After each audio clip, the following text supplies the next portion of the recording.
این هفته با مسعود رؤوف طراح و کارگردان انیمیشن ساکن کانادا گفتگو میکنم. او که برای شرکت در یک جشنواره سینمایی به شهر واشنگتن اومده دعوت منو قبول کرد تا درباره پروژه جدیدش باقی هست گفتگو کنیم.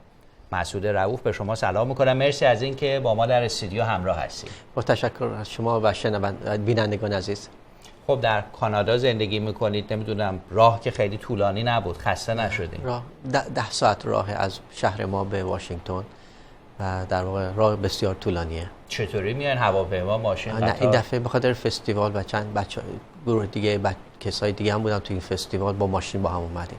تا حالا خوش گذشته؟ سفر چطور بوده؟ عالی بوده. فستیوال و شهر بسیار خوب بوده. خب من سوالای زیادی درباره پروژه جدیدتون دارم، ولی پیش از هر چیز درباره همین انیمیشن صحبت بکنیم. چه مسیر و جهتی داره؟ به چه موضوعی میپردازه؟ این داکیومنتری مستند انیمیشن 30 دقیقه‌ایه که در واقع 7 بخش داره و این 7 بخش یکیش به اینکه ما چطوری کشور رو ترک کردیم و تنها کوله بارمون خاطراتمون بود و چجوری وقتی وارد کشور جدیدی مثل کانادا شدیم چجوری مسائلمون رو با جامعه میزبان کانادایی در میون می‌خواستیم بذاریم، چجوری می‌ذاشتیم، چجوری مشکل داشتیم. مثلا اینکه نمیتونستیم توضیح بدیم در ایران مثلا ما قانون سنگسار داریم، ما نمیتونستیم توضیح بدیم که این خشونتی که در ایران است خشونت دولتیه، خشونت مردم ایران نیست و همیشه برامون سخت بود وقتی با جامعه میزبان صحبت میکردیم بگیم تو کشور ما چی میگذره، چون که ما از یک کشوری اومدیم که یکی از قانون اساس در قانونش قانون سنگسار داره، ما قانون شلاق داره، نویسنده رو شلاق میزنه. خب اینا و جامعه جهانی هم اینو میبینه و میدونه، ولی که ما به عنوان ایرانی شرمسار بودیم در مورد این صحبت کنیم و بعد این حالت دوگانگی که در ما ایجاد میکرد، از یک طرف میخواستیم در مورد این خشونت صحبت کنیم و از یک طرف به کشورمون عشق میورزیدیم، نمیخواستیم حرف بزنیم و این در واقع این بخش دومه، اینه که از اونجا من صحبت میکنم که چجور شد ما به این وضعیت رسیدیم، چطور شد کشور ایران که من توش بزرگ شدم به عنوان در دوران انقلاب نوجوان بودم، از یک کشور مثلا مدرن تبدیل میشه به یک کشور کاملا مذهبی اسلامی.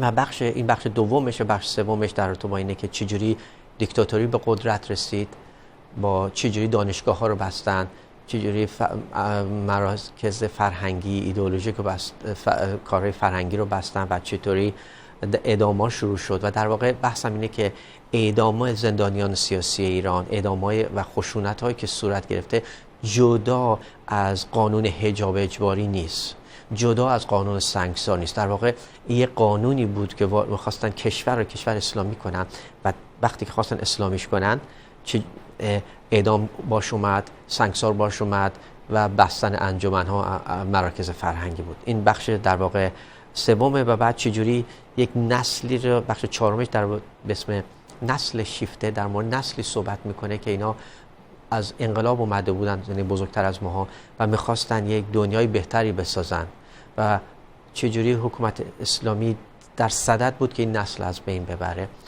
و بعد در مورد این صحبت میکنم، با تجارب شخصی خودم و در مورد زندان جمهوری اسلامی صحبت میکنم که چجوری زندان سعی کرد هویت ما را تغییر بده. در واقع بحثم اینجاست که و این بحث جامعه شناسیه که اگر میخوای وضعیت یک جامعه را تشخیص بدی در واقع وضعیت زنداناشو نگاه کن. در واقع کاری که جمهوری اسلامی میخواست بکنه در زندانهای جمهوری اسلامی هویت زندانیای سیاسی رو تغییر بده.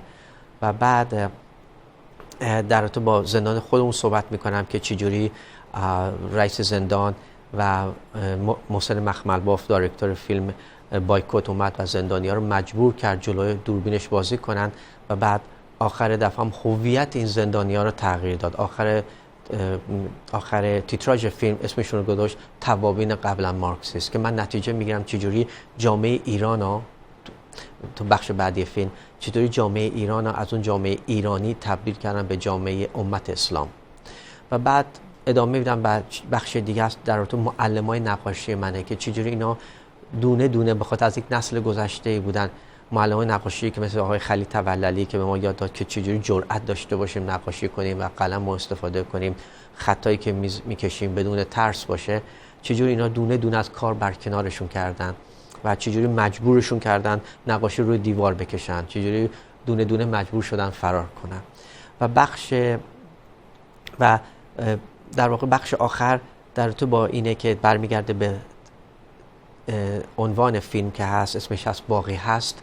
در رابطه با اینه که با این همه فشارهایی که اومده روی این ملت، ولی این ملت با توسط فرهنگ، هنر، شعر تونسته خودش رو نگه داره و این جمهوری اسلامی برای همینه که ما می‌بینیم باز هم اعدام داریم، باز هم آدم دستگیر میشن، نویسنده رو میگیرن.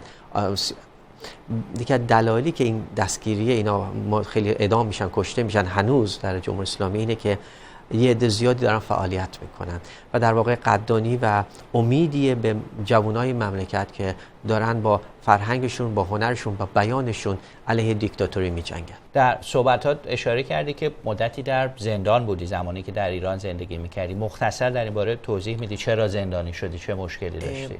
همونجور گفتم من در دوران انقلاب تو ایران 13-14 سالم بود و با یک فضایی که عجیب غریبی روبرو شدیم، یک انقلابی صورت، یک کشوری تغییر کرد و به مجردی تغییر کرد یک فضای آزادی برای یک مدت 1 سال پیش اومد که همه کتاب بخونن، چیزایی با مسائل جدیدی آشنا بشن. و بعد از 1.5 سال جمهوری اسلامی با تعطیلی دانشگاه، با حمله به انجمن‌های فرهنگی سعی کرد این دیکتاتوری، این آزادی رو از بین ببره و ایران تبدیل کنه به دیکتاتوری. برای همین یه نسل جوونی مثل ما که اون زمان بعد از انقلاب ما نمیتونستیم بپذیریم که این دستاوردهایی که جامعه ایران داشته برای آزادی و دموکراسی به راحتی از دست بره و در واقع این نبود که می‌خواستیم حتما فلان گروه بیاد یا فلان. یه عالمه دانش آموزای مثل من تو اون زمان وارد فعالیت‌های اجتماعی فرهنگی دانش آموزی شدن و از اونجا که راهی نبود همه وارد سازمان‌های سیاسی می‌شدن، چون که این تنها شکلی بود که میتونست علیه دیکتاتوری جمهوری اسلامی بجنگی. و برای همین من دستگیر شدم و مدت 14 ماه زندان بودم. ولی و برای همین بخش از فیلمم در واقع با همین در تو با زندانه، در تو با اینه که چجوری تو زندان چی میگذشت، چجوری بچه‌ها رو زیر فشار میذاشتن، چجوری سعی میکردن اینها نذارن احساساتشون رو بیان کنن. مثلا همه چی ممنوع بود، اینکه میخوای با یه تسبیح بسازی، میخوای با هسته خرما یه کاری بکنی، با یک کار دستی درست کنی، آینه نداشتی، به خاطر اینکه تو در واقع کم کم هویت خودت از دست بدی. و بعد وقتی که این فشار آوردن، بعد مثلا سعی کردن اینا یه جور دیگه تغییرش بدن، مثلا فیلم سازا رو آوردن مثل مخمل بافا که فیلم بسازه و زندانیان مجبور کنه که جلوی دوربین علیه خودشون، علیه خواسته های خودشون حرف بزنن. و بعد توی همونجا برای همینم در فیلم من در واقع تو اون بخش در تو با 4 نفره که در واقع توی همون فیلم مخمل باف مجبور شدن بازی کنن، حمید سامانی، احمد زینالی و محمد یوسفی که و بعدش هم اعدام شدن چند سال بعد. و در واقع من دارم توضیح میدم که چجوری خوب سیستم دیکتاتوری توی زندان سعی کرد بیشترین فشار رو بیاره که هویت زندانی‌ها رو تغییر بده. همون کاری رو که در واقع با جامعه ایران سعی میکنه بکنه.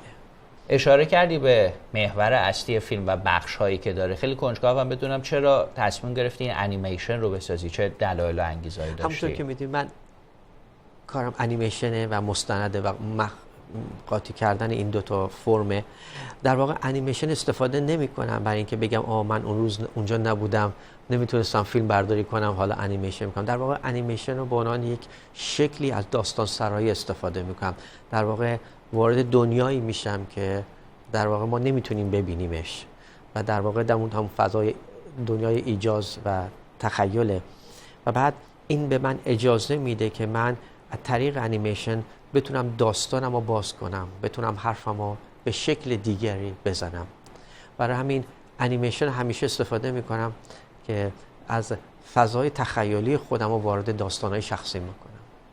آیا تمام فیلم برگرفته از سرگذشت خودته، یعنی داستانهای شخصی خودت، یا از منابع دیگری هم در این زمینه استفاده کردی؟ اکثر بخشای این فیلم در واقع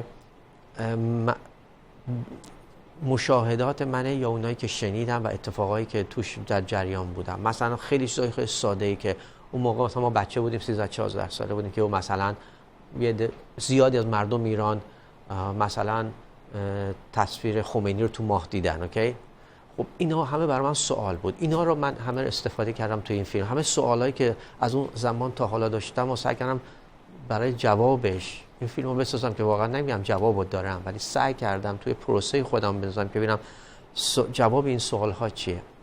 یه سری جای دیگهش مجبور بودم از یه سری منابع اسناد استفاده کنم که در رابطه با تاریخ ایرانه که حرف خودم بزنم، ولی عمده بخشا فضای خودمه که من باشه برخورد داشتم یا شنیده بودم یا سوالمه. دوست دارم به جنبه تکنیکی کارم بپردازیم. به هر حال داستانایی که تو میگی داستانای خیلی جدی و سیاسی، چطور میشه اینها رو در قالب انیمیشن بیان کرد؟ درباره ویژگی‌های کار توضیح بده. همونطور که میدونید من توی کانادا درس خوندم توی انیمیشن و توی اداره فیلمسازی کانادا 16 سال کار کردم و می‌بینید اداره فیلمسازی کانادا بودجه زیادی میذاره برای هنرمندا و کسایی که با توی انیمیشن و داکیومنتری کار میکنن و در واقع اینی که از تخصص‌های دولت توی کاناداست و فیلمسازی کاناداست که توی این دو بخش قویه، انیمیشن و مستند. و در واقع منم پروژه‌مو همونجا بیشتر یاد گرفتم و بیشتر از اونجا رشدشون دادم. استفاده انیمیشن که ما میکنیم در واقع من خاطر که نقاشی میکنم حرکت میدم به نقاشیام و بعد میتونم اینو با زنده کنم فضای مثلا ساده یه عکس و یه زندگی بدم به اون عکس و در واقع از تکنیکی بعض وقتا استفاده میکنم این که به اون خاطره، به اون داستان، به اون عکس ساده‌ای که هست بتونم پشتش رو نگاه کنم، ببینم پشتش چیه. وقتی میخوام پشت اون عکس رو نگاه کنم در واقع انیمیشن استفاده میکنم. درباره مراحل تهیه و تولیدم برامون توضیح میدی؟ چقدر طول کشید تا این پروژه تکمیل شد و چه مشکلات و سختی‌هایی داشتی؟ پروژه فیلمسازی مثل هر جای دیگه توی دنیا فیلم‌های مستقل سخته. من تولید کننده خودمم. خوشبختانه ما در کانادا هنوز بازم انجمن شورای هنرمندان داریم که شورای هنرمندان توسط خود هنرمندان پولش داده میشه، یعنی بودجه دولتیه ولی خود هنرمندان هیئتایی هستن که تصمیم میگیرن. یعنی من چند بار هیئت ژوری بودم مثلا، یعنی انتخاب میشی و میری و فیلم و توی این رقابت فیلمسازی شرکت میکنی یا حتی میتونید تقاضا کنید و ژوری باشین. این شورای هنرمندان خوشبختانه بودجه تولید بعد از تولید رو به من داد که من تونستم ادیتش کنم و جمع جورش کنم فیلم‌ها. یه بخشش از اونه و بقیه‌اش سرمایه‌گذاری که خودم کردم. با هم صحبت می‌کردیم قبل از برنامه، گفتی یکی از فصلایی که خودت خیلی بهش علاقه داری مرد مقدس در ماهه. در این باره توضیح میدی جریان این بخش چیه؟ در واقع این بخش بخش سوم فیلمه که من دارم توضیح میدم چجوری دیکتاتوری اومد. من چیزی که من دیدم اونجا بود که دوران انقلاب بود و بعد که یه چند روزی بود که مردم خیلی داشتن به ماه نگاه میکردن و تصویر خمینی رو در ماه میدیدن. خب این این چیزی که من دیدم، حالا مثلا یه میگم من ندیدم و اون ندیده، من نمیدونم ولی بخش از جامعه بود، بخش عظیمی از جامعه بود. حالا بازم میتونی یه بگن بخش عظیم کلمه اشتباهه ولی این کاملا ملموس بود برای آدمی مثل من که مثلا نوجوان بودم. من بخش از اونجا فیلم شروع میشه از این تصویر که چجوری مردم و ما در یک لحظه به اونجا میرسیم که توی ماه نگاه کنیم و تصویر خمینی رو ببینیم. در واقع این سوالمه. و بعد اونجا یه انیمیشنی دارم که در واقع چجوری دنیای ساده بچگی ما تبدیل شد به یک دنیای خشن که یکی بعد از دیگری بعد از انقلاب شد، بعد جنگ شد، بعد کشتار شد و بعد همه اینا با هم اومد. و در واقع انیمیشن استفاده میکنم که این دوتا فصل، این دوتا چیز عجیب غریب اون تصویر خمینی در ماه که هنوز برام سواله، بالاخره این کشور ما بود دیگه، اینجا اتفاق افتاد، بخش عظیم جامعه داشت نگاه میکرد و بعد چجوری دنیای ساده ما تبدیل شد به یک دنیای خشونت. به هر حال این مستند، این پروژه ضمن اینکه بخشی از خاطرات شخصی شماست، ارتباط مستقیم با زندگی خودت داره، روایتگر اصلی از تاریخ یک کشور، یک مملکته. چرا برات مهم بود که توی این مسیر حرکت کنی، سختی‌ها و مشکلات فرهنگی رو به تصویر بکشی؟ به خاطر اینکه من نمیتونم به امید داشته باشم به صلح و آرامش در ایران ولی به اینها نگاه نکنم، به این نقاط منفی تاریخمون نگاه نکنم. یعنی اگر من کشور ما دوست دارم، اگر میهنم برام مهمه، من باید بتونم به نکات تاریکش نگاه کنم و باز کردن این نکات تاریخ اگر سخته و این نیست که من باید توانایی داشتم بگم من میدونم چی کار میتونم بکنم، ولی قدم برداشتن برای باز کردنش مهمه و بعد برای همین من بیشتر سعی میکنم که این سوالاتی که حداقل برای من و خیلی آدمایی مثل من هست اینو باز کنم. در واقع من سوال باز میکنم، حالا اینکه ما چه جوابی داشته باشیم برای آینده اون یه بخش دیگه است، ولی که یه چیزو میدونم که اگر اغماض کنیم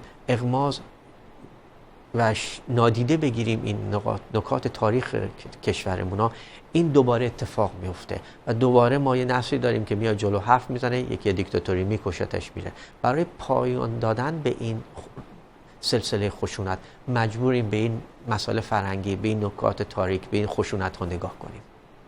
این مستند، این انیمیشن رو در کجا نمایش میدن؟ در کجا به نمایش در اومده؟ بیشترین برد توانایی این فیلم از موقعی که اومد و یه بررسی شد توسط من و دوستانم می بود که ما خیلی دانشگاه ها این پروژه رو میخواستن، به خاطر اینکه دانشگاه یعنی دانشجوها و کالج ها، به خاطر اینکه بحثی که داره بحث برمیگرد مثلا به هویت، چجوری هویت انسان ها تغییر میکنه، چجوری هویت آدمای مهاجری مثل ما در بیانشون با جامعه متفاوته. مثلا ما داریم ایرانی، یکی میاد تو ایران خیلی وحشتناکه، یکی میگه خیلی خوبه. بعد حالا باید بحث کنیم چرا این دو تا اینقدر متفاوتن. دلیل نیست شاید حتی اینا آدمای بدی باشن، ولی بعضیامون مثلا سخت براشون بگن تو ایران همچین خشونتی صورت میگیره، واقعا میگن آبروریزی شاید اصلا. بعد برای این بحثای اتفاقا جامعه شناسی ساده‌ای هست توش که برای دانشگاه‌ها مهم بود، ولی از این طرف دیگه فیلم هاست فستیوالشو بره که فستیوال جهانی مونترال بود اونجا و بعد امریکن ایژن فستیوال بود، فستیوال سوئد هست توی یوتیوبری توی ماه نوامبر خواهد بود و توی فستیوال شهر شماست که امشب خواهد بود. درباره همین فستیوال شهر ما توضیح بده. برنامه که در واشنگتن برگزار میشه در چه چارچوبی فیلمت رو نشون میدن و مثل که با موفقیت هم همراه بوده تا اینجا؟ در واقع دیشب شب بازگشایی و گالاش بود. در واقع بازگشاییش من نبودم، نتونستم برسم. شب جایزه بود در واقع و خوشبختانه تو فیلم باقی هست جایزه گرفت در تو با داستان سرایی و خب تشکر میکنم با قول از فستیوال به خاطر جایزه، به خاطر اینکه فضا رو ایجاد کرد که با فیلمسازهای مختلف آشنا بشم. فستیوالی که الان در شهر شما هست در واقع اسمش هست واشنگتن گریتر فستیوال واشنگتن و در تو با نقطه روی مسئله امیگریشن امسال داره کار میکنه، مهاجرت و که بحث مهمیه در آمریکاست و شما مشخصا بهتر میدونید. و این فستیوال در واقع فیلمایی هست که داره بحث ایجاد کرده در رابطه با مسئله مهاجرت و اینکه به پدیده مهاجرت داره بررسی میکنه، اینکه چجوریه. ولی فیلم مختلفی هست، داستانی هست، انیمیشن هست، مستند هست و اتفاق خوبی که توی فستیوال بود اینکه تعداد تماشاچیان خیلی زیادن و تونسته بودن که با امکانات زیادی که داشتن، به خاطر ارتباطات زیادی که داشتن، تعداد زیادی تماشاچی بیارن برای فیلم. خب این جایزه رو که به شما دادن خوشحال شدین؟ چه احساسی داشت اون لحظه؟ چطور برگزار شد؟ این خیلی خوبه به خاطر اینکه شما احساس می‌کنید بعد از سال‌ها که زحمت می‌کشید یک کاری پروژه رو بدی بیرون، یک قدردانی هست و فیلم شما در واقع یک فضایی رو ایجاد کرده که یه بحثی صورت بگیره. چون تمام کاری که من دارم می‌کنم با یه فیلم یا پروژه‌های دیگه هم یا اینه که من یه فیلم بسازم که یک فضای فکری ایجاد کنم، بحثی باشه بین من و شما در واقع. چون اگه این بحث بین من و شما نباشه در واقع ما به جلو نمیتونیم بریم. خب در واقع جایزه برای ما اهمیتش اینه که من یه فضایی میده که این فیلم بتونه جای بیشتری بره و بعد این بحث بیشتر صورت بگیره.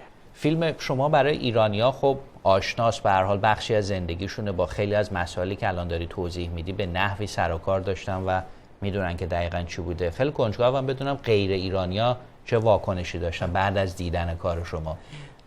برمیگردم در واقع همون چپتر بخش دوم فیلم که در رابطه با اینه که ما مهاجر اومدیم و پناهنده اومدیم مثلا تو کانادا، یک فضای ایران رو میدونیم چیه ولی نمیدونیم با جامعه میزبان چجوری صحبت کنیم.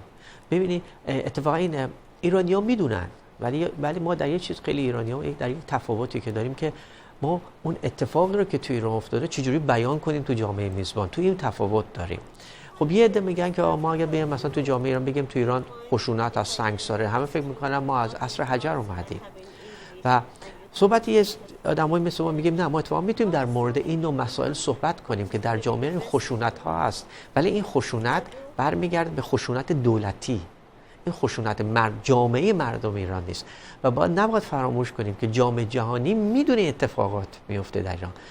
جامعه جهانی میدونه در ایران سنگسار، قانون سنگسار. جامعه ایرانی میدونه که نویسندش بعد از میره زندان، بعد شلالا ما کاریکاتوریست داریم قرار شلاق بخوره در جامعه. شما نگاه کنید، این شما به یک آمریکایی بگین یک کاریکاتوریست ایرانی قرار شلاق بخوره و بره زندان، یعنی داره جامعه حکومت اسلامی داره توهین میکنه به یک هنرمند که برای بیانش. و بعد خب برای این در یک ذهن کانادایی یا آمریکایی یا اروپایی نمیره. خب میاد چه کار میکنه؟ میاد میگذار ایران رو میذاره تو اون کاتگوری، تو اون بخش، میگه این جامعه وحشیه، یک میتونه بگه. ولی صحبتی که ما داریم این که نه، این خشونت، این خشونت دولتیه، خشونت مردم ایران نیست. و اتفاقا ما باید این اتفاقا بگیم، این خشونت رو توضیح بدیم به جامعه جهانی، به خاطر که اگر توضیح ندیم ما هم در این خشونت شریکیم.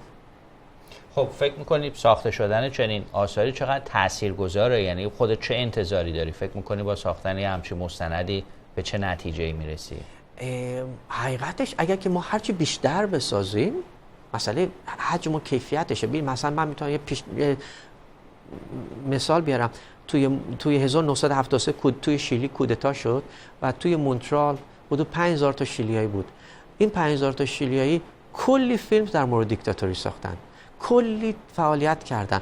بعدش هم می‌بینیم 1980 بعد از 12 سال دیکتاتوری کنار کشیدن پینوشه از قدرت، کنار کشیدن پینوشه از دیکتاتوری همینجوری ساده صورت نگرفت. مردم کار کردن. مثلا ما تو فقط خود مونترال از 5000 تا شیلیایی که وجود داره حدود 6 7 فیلم در مورد دیکتاتوری هست. خب همین 6 7 فیلمه که جامعه شیلیایی و جهانی رو آگاه میکنه به وضعیت دیکتاتوری پینوشه و پینوشه رو میتونه بذاره کنار. هر چقدر بیشتر کار بشه ما زودتر میتونیم دیکتاتوری رو بذاریم کنار. از دیرباز همیشه بحث‌های مختلفی درباره رابطه هنر و سیاست وجود داشته. شما به عنوان هنرمند ایرانی چه روی کردی در این زمینه داری؟ آیا فعال سیاسی هستی؟ من فعال سیاسی میتونیم بگیم نیستم، چون با سازمانی گروهی کار نمی کنم. فعالیت حقوق بشری انجام میدم، انجمن مختلف حقوق بشری هستم. خودم انجمن 1994 انجمن حقوق بشر مونترال رو تأسیس کردم و بعدش هم با انجمن دیگه بعد رفتم کار کردم. مثلا این که در جامعه مثل ایران همه ما سیاسی هستیم. وقتی که یک خشونتی جلوی ما داره صورت میگیره و من اینو نادیده بگیرم، در واقع من یک سیاسی ام، من یک حرکت کردم. نادیده نگاه نکردن به این وضعیت حرکت سیاسیه. اگر اینجوری نگاهش کنیم، آره هممون سیاسیم در واقع و هممون داریم کار سیاسی میکنیم و در واقع ایران چون که ایران در حالت بحرانیه و بعد اگر که آینده ایران رو دوست داریم، اگر به امید صلح و آرامش در ایران هستیم، مجبوریم بیایم دخیل بشیم و نگاه کنیم به این خشونت ها و این ناهنجاری ها در جامعه. یکی از فصل‌های دیگه فیلم که میدونم خودت هم به اون علاقه‌مند هستی، معلمای نقاشی من هست. مایلی در این باره توضیح بده، این چه داستانی داره؟ در یک بخش مهمیه که تو این فیلم من در واقع از معلمای نقاشیم صحبت میکنم، از که چطوری مثلا از خلیل توللی صحبت میکنم که اون زمان که ما دانش آموزش بودم از آمریکا اومده بود. ما یاد داد چجوری از قلموهایی بسازیم که با این قلم‌ها وقتی طرح میکشیم ناراحت نباشیم که نتیجهش چیه، فقط یاد بگیریم که چجوری جرأت داشته باشیم و توانایی کارمون رو ببریم بالا. و بعد چجوری جمهوری اسلامی از مثلا اینا از کار برکنارش کرد، چجوری فرهنگ و هنر شهر ما رو مثلا از استاداش از بین برد، کنار گذاشت و یه عده‌شون رو دستگیر کرد، یه عده‌شون رو فراری داد و چجوری سعی کرد این تک تک این معلمای ما رو از بین ببره. ولی از اون طرف هم بازم یه عده‌شون شروع کردن به کار و هنوز دارن یه عده دارن کار میکنن. یعنی در واقع فیلم در واقع وقتی میگم باقی هست این که امیدی هست، اون که به اون آدمایی که هنوز دارن فعالانه در با مسائل فرهنگی و مسائل هنری در تو مسائل سیاسی اجتماعی را کار میکنن و چجوری تک تک اینا رو از بین برد. و اون بخش در واقع معلم نقاشی من اینه که چجوری رژیم طرح داشت که یک نسلی را که از گذشته بودن و دارای یک نوع دید دیگه بودن نسبت به جامعه ایران از بین ببره و اینا برای اینکه توضیح بدم از معلمای خودم صحبت کنم که چجوری دونه دونه اینا رو مجبور کرد از کار برکنار بشن و چجوری حتی مجبور کرد یه عده‌شون رو برن روی دیوار نقاشی‌های دیواری بکشن، عکسای خمینی و بکشن که روی دیوار که اینا از اون هویت گذشتهشون دست بردارن. آیا پروژه دیگه هست که مایل باشی درباره اون صحبت کنی بعد از این فیلم سراغ سوژه‌های دیگه میری؟ من یه پروژه دیگه دارم که در واقع این باید تمومش کنم در سال آینده و تموم میشه، در رابطه با پناهنده های که با مهاجرین و پناهنده سیاسی مهاجرین که با قایق فرار میکنن که در واقع و از این کشور و این پدیده ایه که خیلی پیچیده است. این پدیده ای که با قولن درست این الان از ایران یه عده افغانستان فرار میکنن میرن توی مثلا به طرف استرالیا، میرن به طرف یونان و سالانه هزاران از این پناهنده داره کشته میشه. در واقع من پروژه دارم کار میکنم در رابطه با فرار این پناهنده هاست ولی فیلم شروع میشه با کشته شدن رضا براتی، پناهنده سیاسی که توی پناهنده ایرانی که از ایران فرار کرد و رفت تو استرالیا و در کمپ پناهندگی استرالیا توی جزیره کریسمس کشته شد و در واقع فیلم از اون شروع میشه و بعد توضیح میده به این وضعیت پناهنده هایی که با کشتی فرار میکنن و با قایق و در واقع انگلیسی یه اسم داره بوت پیپل. خب مشخصه که چه زمانی منتشر میشه؟ خبری در میزنه باید ماه فوریه 2016 باید بیاد بیرون. در طول این سالا میدونم کارهای انیمیشن زیادی انجام دادی، آیا امکانش هست برای بینندهایی که به خصوص در ایران هستن بتونن کاراتو ببینن؟ دقیقاً میتونن مستقیما اگر گوگل برن و اسم ما تایپ کنن میتونن وارد سایت های مختلف بشن مثل نشنال فیلم بورد و فیلم های قدیمی ترم و حتی روی یوتیوب فیلم قدیمی ترم در تو با درختی که به خاطر میارم با زیرنویس فارسی هست و فقط باید اسممو بنویسم مسعود همه رایگان اونجا راحت میتونن. فیلم های قدیم هم همشون در روی آنلاینه، یعنی حقش مال دولت کانادا بوده، اداره فیلمسازی کانادا بوده، ولی به این دلیل که تونستن بفروشنش و پولشو بگیرن ما خواستیم که اینو روی آنلاین بذارن. الان روی آنلاینه و مجانیه. از شرکت در این گفتگو سپاسگزارم، به تبریک میگم بابت جایزه‌ای که در جشنواره فیلم واشنگتن گرفتی. امیدوارم در ادامه کارت موفق باشی. با تشکر از شما و بینندگان. تشکر خیلی ممنون. با تشکر از مسعود رؤوف که در این گفتگو شرکت کرد و به پرسش‌هایی که من داشتم جواب داد.